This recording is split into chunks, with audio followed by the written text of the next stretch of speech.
Good morning everyone. आज हम यशपाल जी द्वारा लिखित कहानी महायज्ञ का पुरस्कार पढ़ेंगे। इस कहानी का अध्ययन हम 2 भागों में करेंगे। प्रस्तुत कहानी महायज्ञ का पुरस्कार हिंदी साहित्य के यशस्वी कथाकार और निबंधकार यशपाल जी द्वारा लिखित है। कहानी को पढ़ने से पहले चलिए कहानी के कुछ केंद्र बिंदुओं की चर्चा करते हैं, कुछ भावों की चर्चा करते हैं, कुछ उद्देश्यों की चर्चा करते हैं। इस कहानी में निस्वार्थ सेवा भाव, विनम्रता, परोपकार, त्याग, नर सेवा ही नारायण सेवा, धर्म के मार्ग पर चलना एवं मानवोचित गुणों का पालन करना मुख्य है। इन प्रमुख विचारों के अतिरिक्त चलिए सबसे पहले समझते हैं कि महायज्ञ किसे कहा जाता है। महायज्ञ का अर्थ है निस्वार्थ भाव से किया गया कोई भी उच्च कर्म। कहानी का आरंभ इस प्रकार होता है। एक धनी सेठ थे, अत्यंत विनम्र और उदार, धर्मपरायण, इतने कि कोई साधु संत उनके द्वार से निराश ना लौटता, भरपेट भोजन पाता। भंडार का द्वार सबके लिए खुला था, जो हाथ पसारे वही पाए। सेठ ने बहुत से यज्ञ किए और दान में ना जाने कितना धन दीन दुखियों में बांट दिया, पर सब दिन होत ना एक समान, अर्थात सभी दिन बराबर नहीं होते। वक्त अच्छा भी आता है और बुरा भी आता है। इसी तरह से सेठ के दिन भी बदले और सेठ को गरीबी का मुंह देखना पड़ा। संगी साथियों ने भी मुंह फेर लिया और नौबत यहाँ तक आ गई कि सेठ व सेठानी भूखों मरने लगे। उन दिनों एक प्रथा प्रचलित थी। यज्ञों के फल का क्रय विक्रय हुआ करता था। यज्ञ अर्थात कर्म, क्रय विक्रय खरीदना और बेचना। छोटा बड़ा जैसा यज्ञ होता उसके अनुसार मूल्य मिल जाता। जब बहुत तंगी हुई तो एक दिन सेठानी ने कहा, ना हो तो एक यज्ञ ही बेच डालो। सुनकर पहले तो सेठ बहुत दुखी हुए, पर बाद में अपनी तंगी का विचार कर एक यज्ञ बेचने को तैयार हो गए। सेठ के यहाँ से 10-12 कोस की दूरी पर कुंदनपुर नाम का एक नगर था, जिसमें एक बहुत बड़े सेठ रहते थे। लोग उन्हें धन्ना सेठ कहते थे। यह अफवाह थी कि उनकी सेठानी को कोई दैवी शक्ति प्राप्त है, जिनमें वे तीनों लोगों की बात जान लेती है। धन की उसके पास कोई कमी न थी। विपदग्रस्त सेठ ने उन्हीं के हाथ एक यज्ञ बेचने का फैसला किया। विपदग्रस्त अर्थात विपत्ति में फंसे हुए। दूर की मंजिल थी, सो सेठ सेठानी जैसे तैसे पड़ोसी से थोड़ा आटा मांग लाई और रास्ते में 4 मोटी मोटी रोटियां बना पोटली में बांधकर सेठ को दे दी। सेठ बड़े तड़के उठे और कुंदनपुर की ओर चल दिए। गर्मी के दिन थे। सेठ ने सोचा कि सूरज निकले जब तक जितना रास्ता पार कर लूं उतना ही अच्छा है।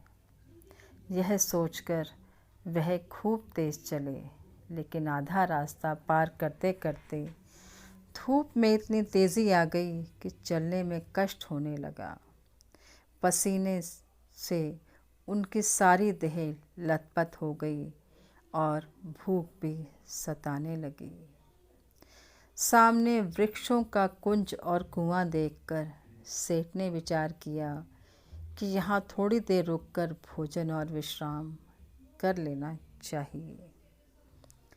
यह सोच वे उस कुंज की ओर बढ़े। पोटली से लोटा डोर निकालकर पानी खींचा और हाथ पैर धोए। उसके बाद एक लोटा पानी ले एक पेड़ के नीचे बैठे और खाने के लिए रोटी निकालकर तोड़ने ही वाले थे कि क्या देखते हैं कि निकट ही कोई हाथ भर की दूरी पर एक कुत्ता पड़ा छटपटा रहा है। बेचारे का कमर पेट से लगा है। सेठ को रोटी खोलते देख वह बार बार गर्दन उठाता और दुर्बलता के कारण उसकी गर्दन गिर जाती। यह देख सेठ का हृदय दया से भर आया। बेचारे को कई दिन से खाना नहीं मिला दिखता था, तभी ये हालत हो गई। सेठ ने एक रोटी उठाई और टुकड़े टुकड़े कर कुत्ते के सामने डाल दी। सेठ दयावान थे, इसलिए उनसे कुत्ते की ये हालत देखी नहीं जा रही थी। कुत्ता भूखा तो था ही, धीरे धीरे सारी रोटी खा गया। अब उसके शरीर में थोड़ी जान आती दिखाई दी। वह मुंह उठाकर सेठ की ओर देखने लगा।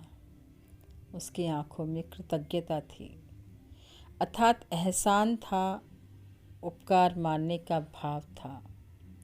सेठ ने सोचा कि एक रोटी इसे और खिला दूं तो फिर चलने फिरने योग्य हो जाएगा।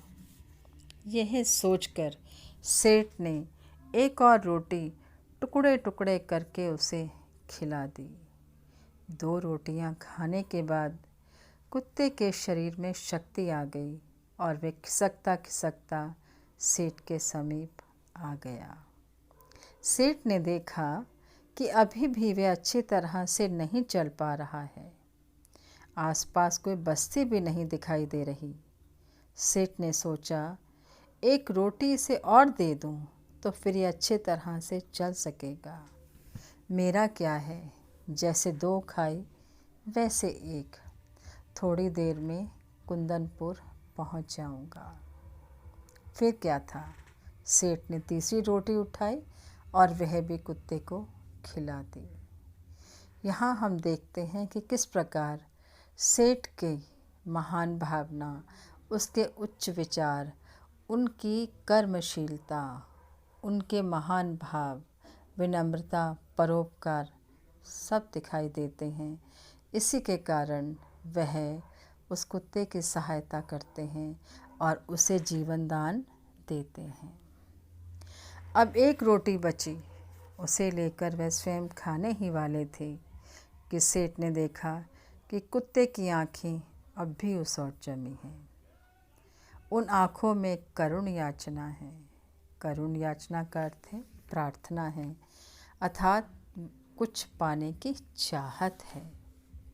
सहसा सेठ के मुख से निकला, हाय, बेचारा ना जाने कितने दिनों से भूखा है। उनके मन में आया, मेरा काम तो पानी से भी चल सकता है।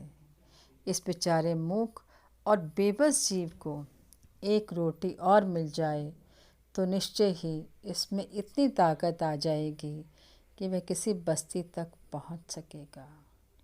तब क्या था, सेठ ने अधिक सोच विचार नहीं किया और वह अंतिम रोटी भी कुत्ते को खिला दी।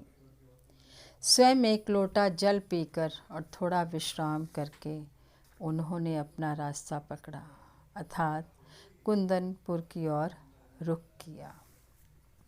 बच्चों, यहाँ तक हमने पढ़ा एक सेठ का चरित्र, उदार, धर्मपरायण, विनम्र, सत्य के रास्ते चलने वाले, परंतु परिस्थिति व हालात के हाथों मजबूर होकर वह अपना यज्ञ बेचने निकल पड़ते हैं। परंतु रास्ते में उनसे अनजाने में ही महायज्ञ हो जाता है। शेष अगले भाग में। धन्यवाद।